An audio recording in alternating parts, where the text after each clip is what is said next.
اے اللہ، جب تک سانس ہے اپنے سوا کسی کا محتاج نہ کرنا، آمین۔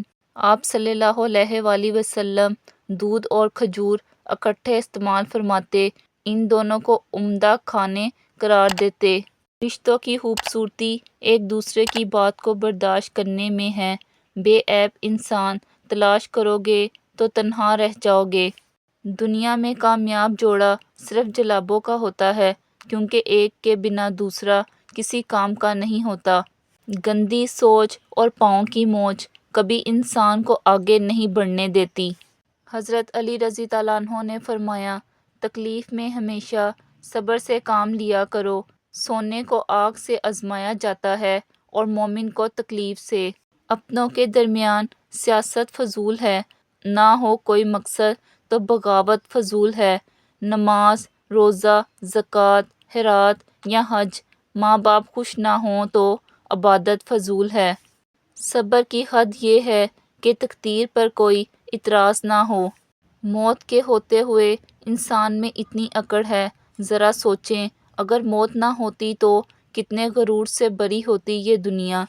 جب کسی انسان پر اچھا وقت آتا ہے تو وہ بھولنے والی چیزوں میں سے سب سے پہلے اپنی اوقات بھول جاتا ہے۔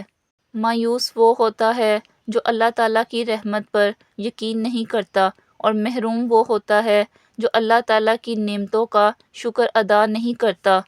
باتوں کی مٹھاس اندر کا بیت نہیں کھولتی۔ مور کو دیکھ کر کون کہتا ہوگا یہ سانپ کھاتا ہوگا۔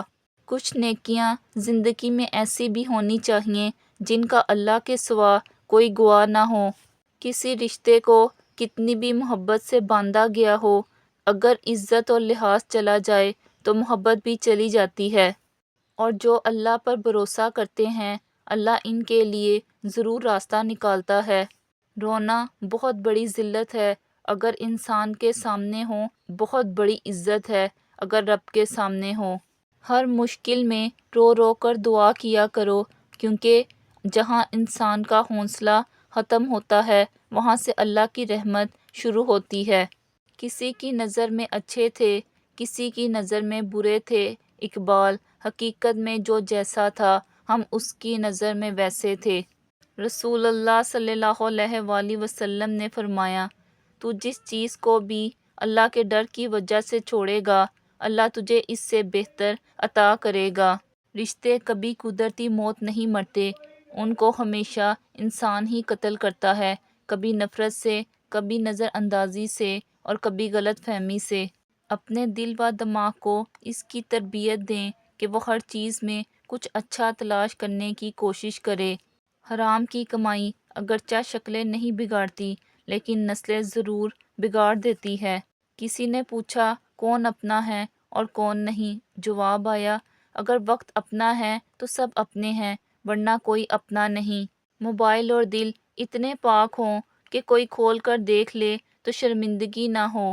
تقدیر اسے کہتے ہیں جو انسان کو گھیر کر وہاں لے جاتی ہے جہاں وہ جانا نہیں چاہتا۔ حضرت علی رضی اللہ عنہ نے فرمایا، وہ جگہ چھوڑ دو جہاں تمہاری دو چیزوں کی قدر نہ ہو، تمہارے احساس کی، تمہارے الفاظ کی، پھر چاہے وہ کسی کا گھر ہو یا کسی کا دل۔ رشتے جب ٹوٹنے پر آ جائیں، اچھائیاں اچانک غائب اور برائیاں ایک ایک کر کے سامنے آنا شروع ہو جاتی ہیں۔ ایک حد کے بعد انسان سب کچھ چھوڑ دیتا ہے، روٹھنا، منانا، شکایت کرنا، گلے شکوے، اور پھر دل ایسا ہو جاتا ہے کہ کوئی بات کرے تو بھی ٹھیک، نہ کرے تو بھی ٹھیک۔ چھوڑنے والے چھوڑ ہی جاتے ہیں، چاہے مقام کوئی بھی ہو، نبھانے والے نبھاتے ہیں، حالات جیسے بھی ہوں۔ ہمیشہ یہی سوچ کر جیو کہ میرے رب نے مجھے بہت کچھ دیا ہے، اگر وہ مجھے میرے اعمال کے برابر دیتا تو میرے پاس آج کچھ بھی نہ ہوتا۔ ہر لذت کی انتہا بیزاری ہے ماں سوائے ذکر اللہ کے۔ انسان تو ہر گھر میں پیدا ہوتا ہے، مگر انسانیت کہیں کہیں پیدا ہوتی ہے۔ سورۃ یوسف ہمیں سکھاتی ہے کہ اللہ تمہیں ان لوگوں کے سامنے دوبارہ کھڑا کرے گا جنہوں نے تمہیں توڑا تھا، مگر اس وقت تمہارا معیار اور مقام الگ ہوگا۔ یا اللہ، مجھے اتنا وسیع رزق عطا فرما کہ میں تیری مخلوق کا محتاج نہ رہوں۔ آمین ثم آمین۔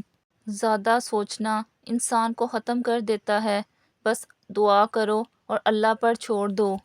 اگر سب کچھ الٹا ہو رہا ہے زندگی میں تو اللہ کی مدد کے لیے تیار ہو جاؤ، کیونکہ جہاں حالات برداشت سے باہر ہو جائیں وہیں سے اللہ کی رحمت شروع ہو جاتی ہے۔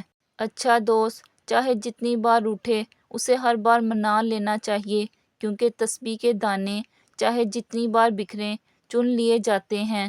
دولت کی بھوک تھی تو کمانے نکل گئے، دولت ملی تو ہاتھ سے رشتے نکل گئے، بچوں کے ساتھ رہنے کی فرصت نہ مل سکی، فرصت ملی تو بچے ہاتھ سے نکل گئے۔